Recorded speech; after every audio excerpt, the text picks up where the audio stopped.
Before we dive in, I want to say this up front. There's a lot of information in this video, and it might bring up strong thoughts, feelings, or even resistance. That's okay. You don't have to take it all in at once. Let your body and intuition guide you. Take what resonates right now, try one thing, and then come back to this when you're ready. What doesn't land today may feel different later, and that's part of your unfolding. You're not here to do it perfectly. You're here to reconnect with your body's wisdom step by step. Now, let's talk honestly about something I know can feel confusing and sometimes confronting or even controversial when it comes to nutrition on your fertility journey. And it's why I advocate for an animal-based, nutrient-dense way of eating, especially for women over 40 preparing for conception, pregnancy, and postpartum. This is not about identity, restriction, or fear. It's about biology. It's about honoring what your body truly needs to create and sustain life on every level. First, understand that you're not just fueling your body, you're building another one. Right now, your body isn't just managing daily life. You're preparing to construct an entirely new human being and a brand new organ, the placenta. That's not maintenance mode. That's deep creation mode. And it doesn't stop there. The need for deep nourishment continues through pregnancy and well into postpartum. Pregnancy is not a resting phase. It's an extended building phase. And early motherhood, it's one of the most depleting, nutrient-demanding periods of a woman's life. Ask any new mother, and they will all tell you how demanding it is on their body. The foundation you lay now nourishes not just conception, but your entire transition into motherhood. That's why this approach is designed to support the full arc, from preparing the womb to building a baby to postpartum recovery. And what does every building project require? Materials, structure, substance. Your body builds babies from protein and fat. These are not just fuel, they are the bricks and mortar of your baby's bones, brain, tissues, and organs, the actual physical materials of a body. Plant foods offer beautiful supportive nutrients, micronutrients, antioxidants that are critical for biochemical processes, but those are like the paint and insulation. You cannot build a house with kale. You need lumber. You need nails. You need the kind of biological material that your body can directly use to build a body. And plants just aren't enough. There's this idea that a plant-based diet is cleaner or safer, but let's zoom out. Fiber is the main component of most plant foods. It supports digestion, yes, but your body cannot use fiber to build tissue. And when it comes to plant-based protein, here's the truth. You'll need 6 cups of quinoa to match the protein in a 6-ounce steak, plus all the carbohydrates that come with it, which is not helpful in your cause. Even then, the amino acid profile isn't complete, and the absorption is lower. That's like trying to build a house out of cardboard instead of hardwood, exhausting, inefficient, and ultimately unstable. And here's something else most women don't realize. Animal foods contain nutrients that simply do not exist in plants. One example, collagen.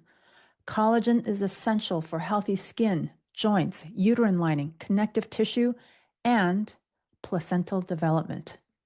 Your baby's entire environment is built from connective tissue, and collagen is what holds it all together. You cannot get collagen from vegetables. There is no plant-based source that provides the same structure-forming proteins as bone broth, slow-cooked meats, or gelatin from animal tissue. So when we cut out animal foods, we're not just reducing calories. We're removing entire classes of nutrients our bodies rely on for structural integrity. Yes, your body can technically make collagen, but only if it has all the right building blocks. And some of those only exist in animal foods. So while you can make some, it's unlikely to be enough, especially during pregnancy when collagen demand is high and rapid. This isn't about shaming plant based eaters. It's about understanding that building a baby, a placenta, and recovering postpartum requires specific materials, and many of those simply don't exist in plants. That doesn't make plants bad, it just means they're incomplete for this stage of life. Let's be clear, you can eat a plant based diet and survive. But fertility, pregnancy, and early motherhood require more than survival. These are high demand, high output biological states.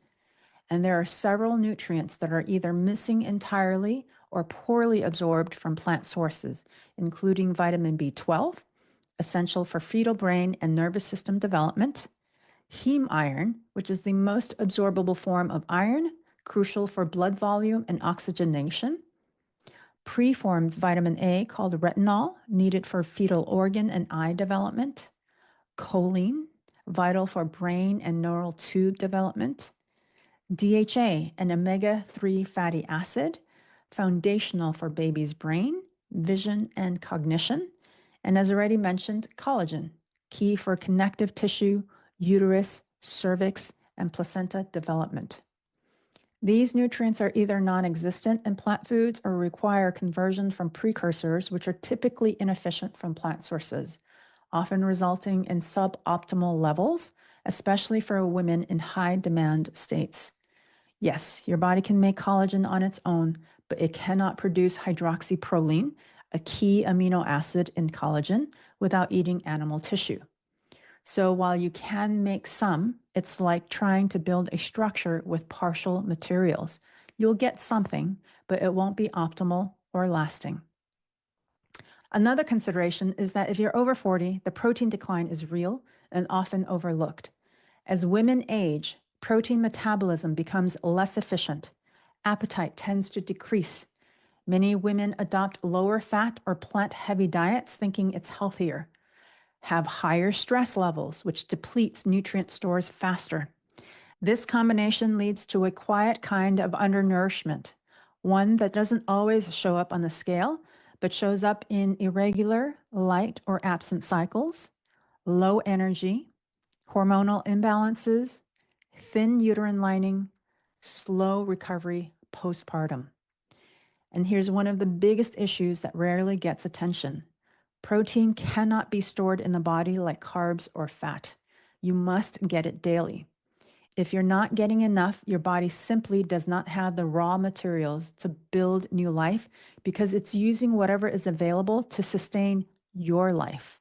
Unlike glucose, which your body stores as glycogen, or fat stored in adipose tissue, protein is used immediately for repair, regeneration, and rebuilding.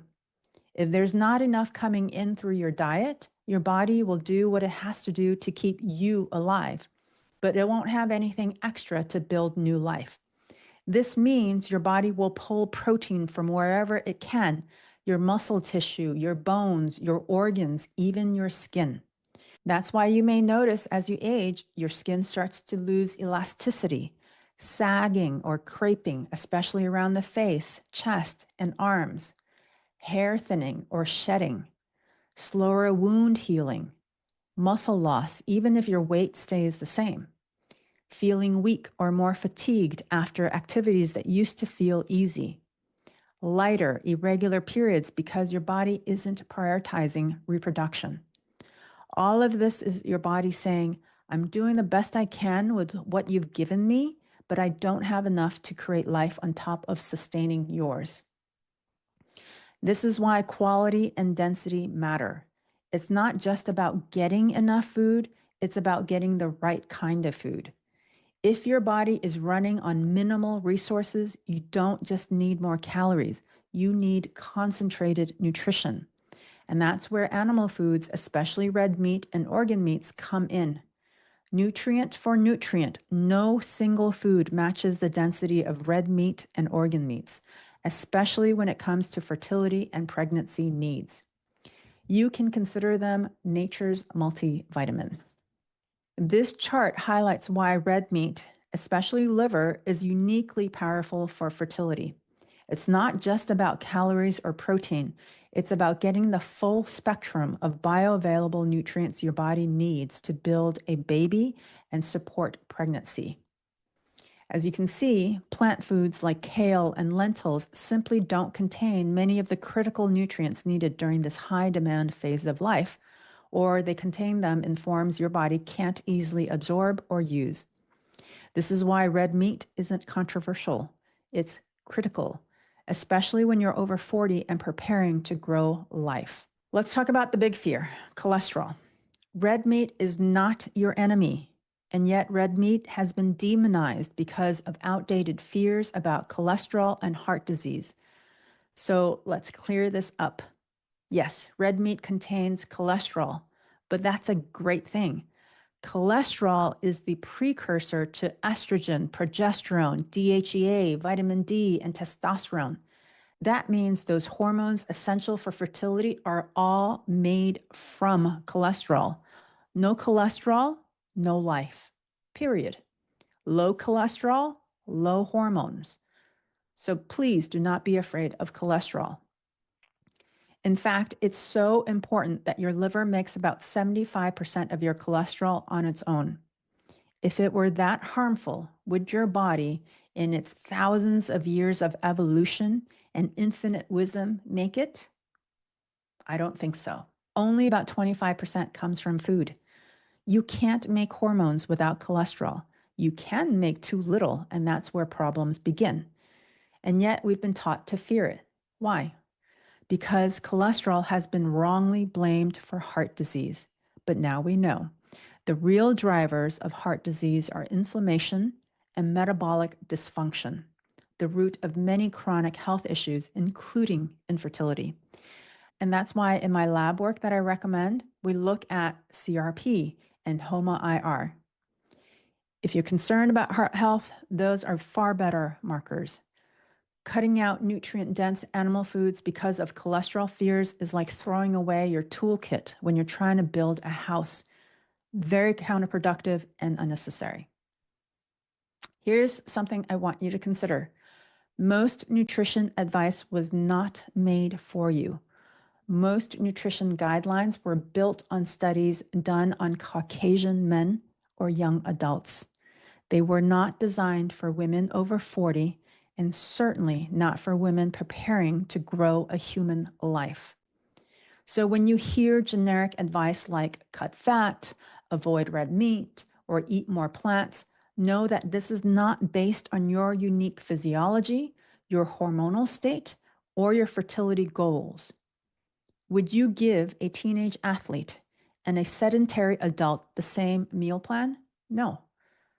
So why are we giving the same food advice to a woman preparing to grow life after 40? You are in a building phase. You need nourishment, not minimalism. You're in a metabolic state that demands more protein, more fat, more building blocks. It's not indulgent. It's biologically necessary. I've worked with women for 25 years now, and this is what I consistently see. They've been praised for eating light, clean, and plant forward. Their cycles are irregular, light, or missing. They're exhausted. Then we reintroduce nutrient-dense animal foods, especially red meat, eggs, and organ meats. Within a month, cycles normalize, energy improves, PMS symptoms lessen, ovulation returns. This isn't anecdotal. It's repeatable, measurable, and transformational because their biology is finally being supported. If you've been plant-based or low-fat, it's not because you did anything wrong. It's because you were praised for eating lightly. You were taught that clean means plant-based, that animal fat is dangerous. But that's just not true for where you are now. You are in a growth phase. You are in a preparation phase. You are building life, and life needs substance. Let your body tell you the truth. If you're unsure, just listen. How do you feel after a protein-rich fatty meal? Grounded, energized, clear? How do you feel after a raw salad with a drizzle of olive oil? Cold? Hungry an hour later? A little anxious? Your body doesn't lie. She speaks through energy, mood, digestion, and cycle changes. Trust your cravings. They're not weakness, they're wisdom. Allow your body to confirm what you already know. If you're still skeptical, I understand. So ask your body, how do you feel after a meal with high quality animal protein and fat? Do you feel grounded, calm, and clear? Do you sleep better? Think more clearly? Your body is wise. She needs to be listened to. Cravings aren't weakness, they're wisdom. And fertility is a state of readiness, not restriction. This isn't about following a trend. This isn't about giving up everything you believe. It's about making space for the truth your body has been trying to tell you. Animal-based nutrition isn't controversial when you understand what your body is trying to do. It's not about more discipline. It's about more nourishment. Let your body be abundantly supported. Let your baby's body be built from the most bioavailable, life-giving foods on earth. You deserve that. Your child deserves that. And your body has been waiting for it. If you're only thinking about nutrition for getting pregnant, pause and zoom out. Pregnancy is not a passive state. It's a high-demand construction phase. And early motherhood is even more depleting. Your baby will pull what it needs from your body. The question is, will there be enough for you too? And that's why animal-based nutrition isn't just for getting pregnant. It's for preparing, carrying, and recovering, strong, supported, and whole. And I want to remind you of this. Perfection is not the goal. Start with what resonates, try one shift at a time, and when you're ready, come back to this video. What didn't click before may suddenly feel true in your body later. This isn't about getting it all right. It's about getting in the right relationship with your body. One meal, one breath, one sip, one decision at a time. Your body was designed to thrive with the full spectrum of nutrients, most of which are found most abundantly in animal foods. Let this be a return to deep nourishment for you and your baby. If this message resonates with you, if your body is asking for deeper nourishment, if you're ready to move beyond outdated advice and into grounded, intuitive support, then I invite you to join me inside Primed to Conceive, my program for women over 40 who are ready to prepare their body, mind, and spirit for conception, pregnancy, and early motherhood. But more than that, this program is about helping you uncover and heal the root causes of your fertility anxiety so you can stop second-guessing yourself and start loving the journey to your baby. Not in a superficial, just think positive kind of way, but through deep nourishment, nervous system repair, spiritual reconnection, and true biological readiness. In Prime to Conceive, you'll get clear guidance on exactly what to eat to support fertility over 40 and tools to regulate your hormones and your nervous system. This is how doubt becomes trust, how waiting becomes preparation, and how your path to motherhood becomes something you actually love because it's aligned, supported, and whole. Click below to join us in Primed to Conceive. Your baby is waiting. Let's get you ready to receive.